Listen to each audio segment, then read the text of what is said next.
basketball analyst Juan Banal. He shares the keys to winning for the 4 teams that will see action later today. I would say he's gonna give Mike Harris a run for his money, right? The guy is currently averaging 26 points, 15 rebounds, 3.3 assists, 2 steals, and 1.3 blocks per game, and that's a far cry from Dominic Sutton's average, which is 16.3 points, 9.8 rebounds, 2 assists, 2 steals per game. So obviously, stat-wise, the Von Maxwell has already a lot to offer, but I think more than that, you did mention it, Andre. It's the grit factor, the one, the never quitting. They had their backs against the wall in that playoff matchup, and I think Mike Harris, and if Magnolia is not careful and they don't treat Phoenix with tremendous respect, which I'm sure they would, they'll be in trouble because these guys are clawing their way to the top. Yeah, these guys can get buckets for sure. And Von Maxwell, talagang grabe. He dominates the boards as well. He runs. He's just, I think he's gonna tire Mike Harris if they're gonna be matched against each other. He's gonna tire Mike Harris. And, he's a more versatile, I think, agile player. But he does have that post move, so he will bang bodies with the likes of Ian Sangalang, Calvin Abueva, Aris Junisha even. Well, the odds seem to be in Magnolia's favor. Alam naman natin, sila talagang llamado dito in this matchup. Sabi mo nga, babalik pa yung The Beast, yung Calvin Abueva. Although the Hotshots did just come off that shocking loss to Blackwater to close out the elimination round. I'm sure hindi na gustong tanda ni Coach Chito. Move on na tayo to the quarterfinals against Phoenix. Ito, paghandaan natin. Anong mga magiging susi? Keys for you, Juan, Magnolia, to make sure that they win against Phoenix and take care of business right away. First major adjustment, I think, Andre, will be really to expect Von Maxwell taking the game to them, right? He's going to be extra aggressive, especially coming to this ball game. You got R. Garcia playing well from the playoff match that they just had, so that's an added factor.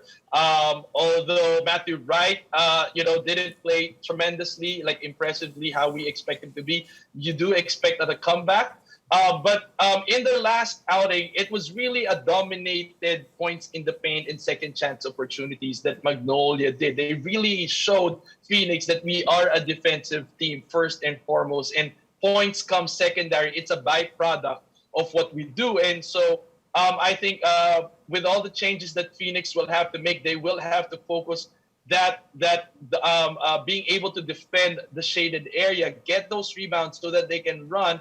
And because it's going to be a different and tougher ball game for Phoenix, given that Calvin will be back. And that guy can also get those boards for Magnolia and start that fast break attack. So Phoenix will have to fight for those 50-50 balls, really dive. It's going to be a physical matchup, I would assume. And so, there's no tomorrow for Phoenix. And so expect that they will play as such.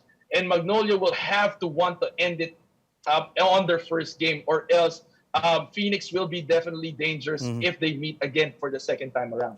Well, the winner of this playoff matchup, Magnolia Phoenix, will take on the winner between the Meralco San Miguel playoff matchup. And last time na nagharap yung 2 teams na yun was just March 5th, last Saturday lang, with the Beermen prevailing there 115-110. And that was a game na nakita natin si Shabazz Muhammad score 57 points against, actually, ironically, the team that was supposed to field him in the Governor's Cup, which was Meralco. That's right. Yeah, diba? How can Meralco stop San Miguel here, especially with a monster import like Shabazz?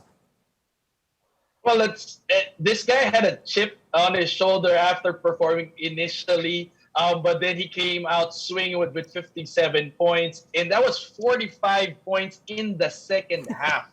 And you have to understand, Meralco was leading 26 points in the first half. So it really became a Shabazz Muhammad show. He literally carried San Miguel on his shoulders in that ball game. And again, that's adding insult to injury because he was supposed to be playing for Meralco, but rather, he kind of showed this is what you're missing, guys.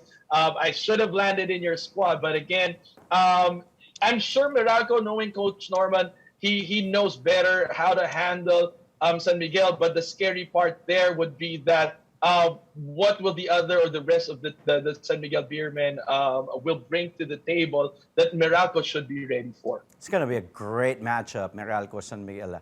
How about itong San Miguel? How do they beat the Bolts again here? But they have to beat them twice in this playoff matchup.